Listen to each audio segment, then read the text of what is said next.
Things are not good for Loftur. He has found himself surprised. Under attack, even.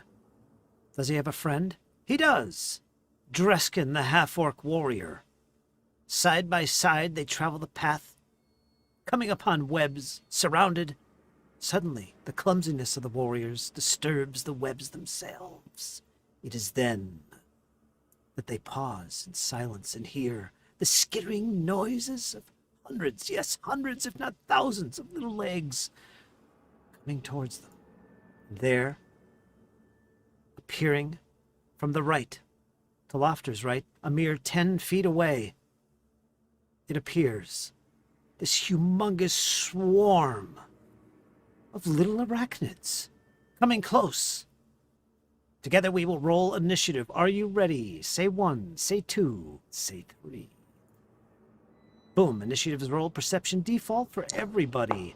Let's get everybody lined up. We are about to begin this combat. A horde, a swarm of little killer spiders approaches Loftur and Dreskin as they move up this trail of tangling cobwebs.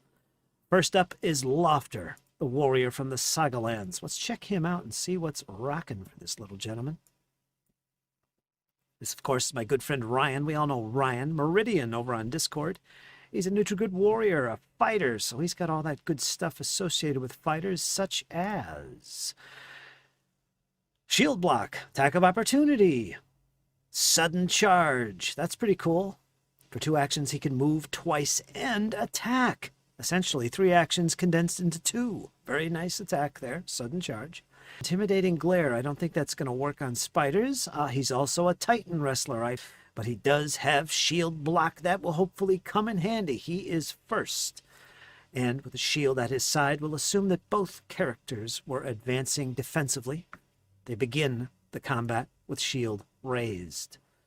Let's make Loftur at his shield raised status. If we zoom in on the token, you'll see a new little icon appears in the left.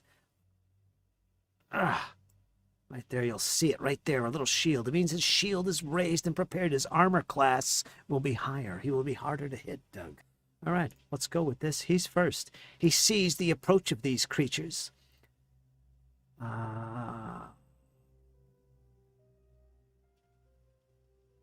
He's going to ready an action. That takes 2 actions to do, and he's going to make the trigger.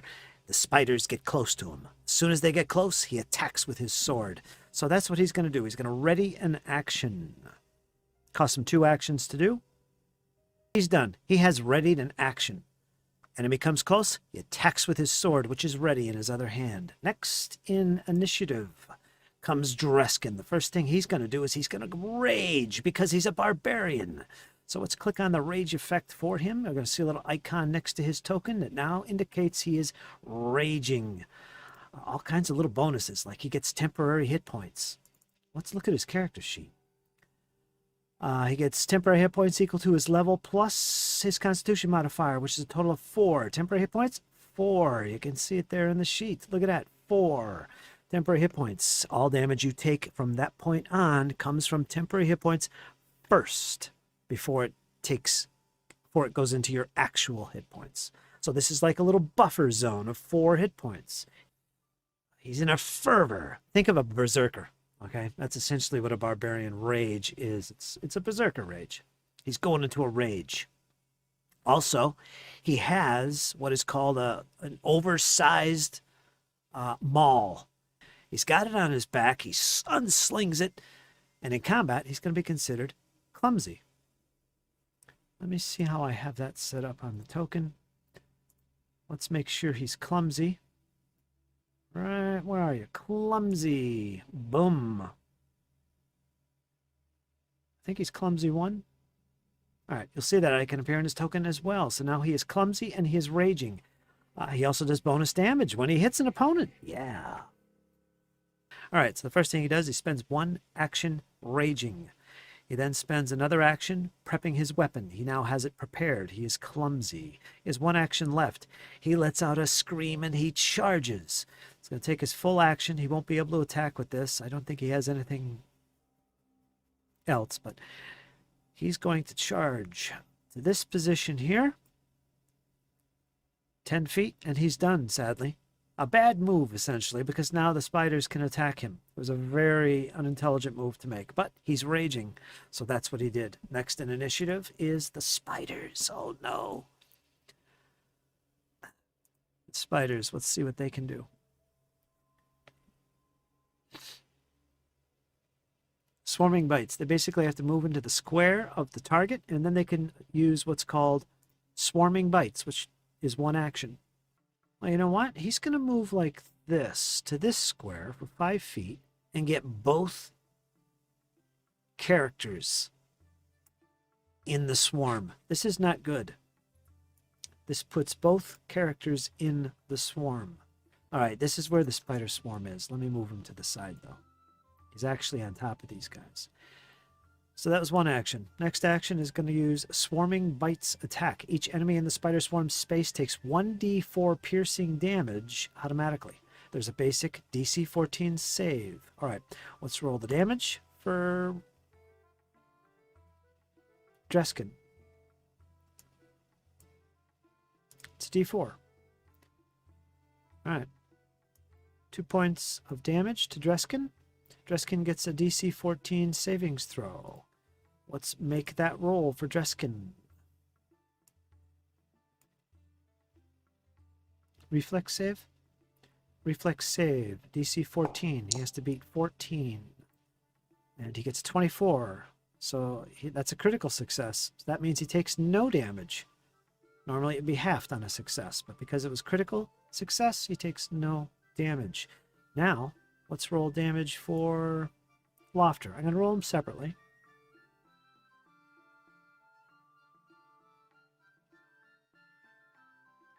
Actually, we'll keep it the same.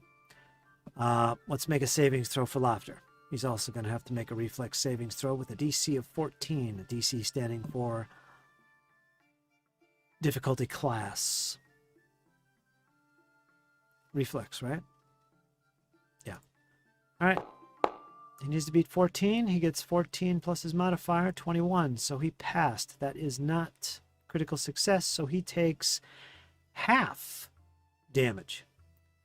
In this case, 2 was rolled. So half of that would be 1. So Loftur just took 1 point of damage. Let's knock his hit points down. -1. Boom. Not bad. He's still considered barely injured. Ha ha ha ha ha. He laughs. So move, attack. He's going to attack a second time. Remember, this is automatic. There's no hit roll to this. So he's going to roll damage again. The spider is going to roll damage again. Let's see if it's on here. Actions? Swarming bites. There it is. Let's click that.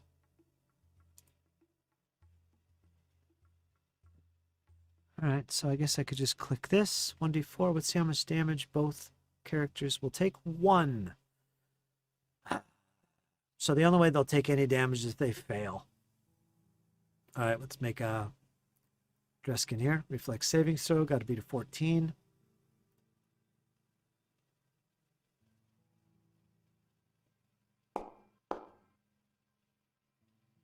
He passes. He only takes half damage, which is 1 half. Rounded up to 1. All right, so he takes 1 point of damage. Not bad. That's 1.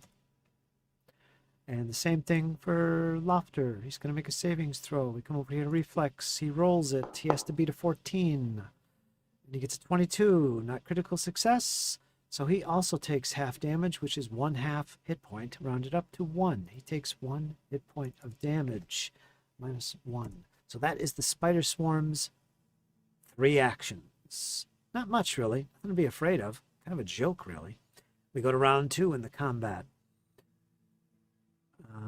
Once again, we got Loftur. At this point, he's going to weigh into this swarm of creatures. He's going to make his attack. He's going to make his first attack. He's using his sword, long sword, against these spiders. He rolls his dice. He's got to beat an armor class of... Where's his armor class? It's not showing. All right, it's armor class 15. He got a 13. Oh, he missed. Damn. Boy, there's not much you can do except try and flank the swarm. See, a flanking position is where you're opposite a friend, and you got the opponent in the middle. But this is a swarm of creatures. But it doesn't say he's immune to it. So what'll happen is when he attacks the swarm now, because he's flanking, the swarm will have a minus, it'll be considered flat-footed. Until I look it up and look up the details here, it's flanked. Its armor class will be -2 for being flat-footed. So instead of an armor class of 15, it'll be -2. 13. Be easier to hit. So one move to move. Second move to attack. Let's make Loftur's attack.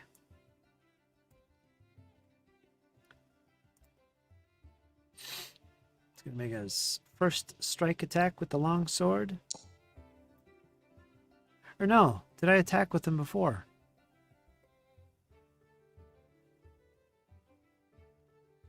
Yeah, I did.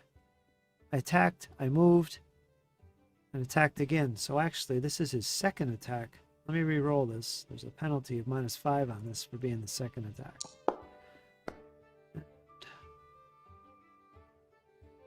14. That will hit the armor class of 15. No, it doesn't. No, it does. What I should do is mark the swarm as flanked. Actually, all I have to do is just hover my mouse over it and hit F. Boom, flanked. It's got a little flank symbol. So his armor class will be automatically 2 less to 13. All right, so he's actually hit because of that flanking move. Let's roll damage. His longsword cuts into the beasts. Normal damage is rolled. The longsword gets 10 points of damage, slashing damage. Oh, let's look at this. Spider swarms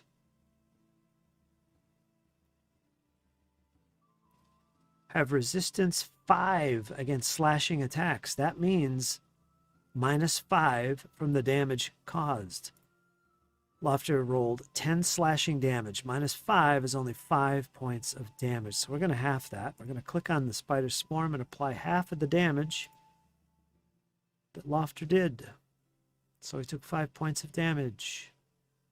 Yeah. So that's that. But the swarm is injured.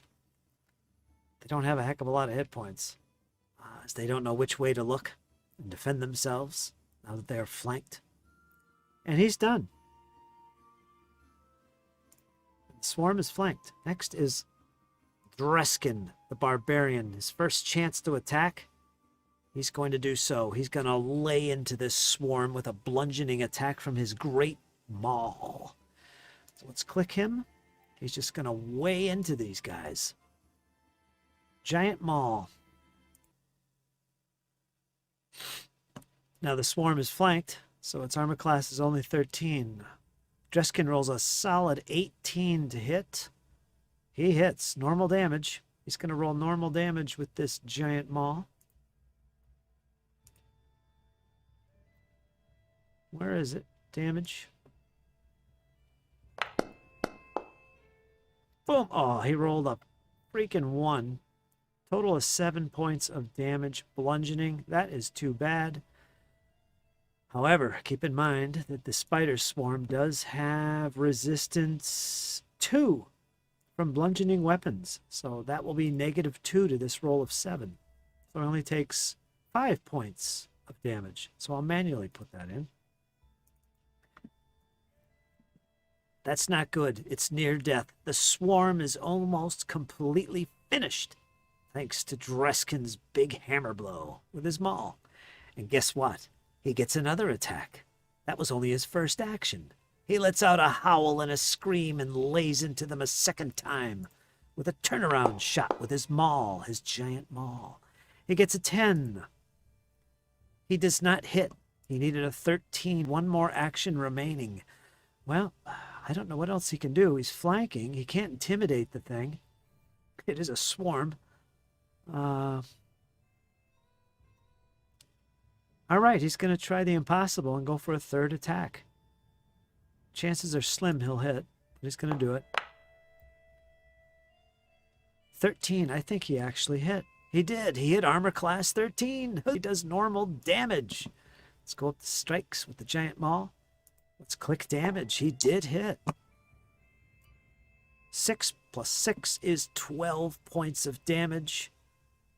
This is normal damage. So that's going to be 12 bludgeoning, minus 2 for the resistance of the swarm. So it's actually 10 points of damage. Folks, the deed is done. The spider swarm has been defeated.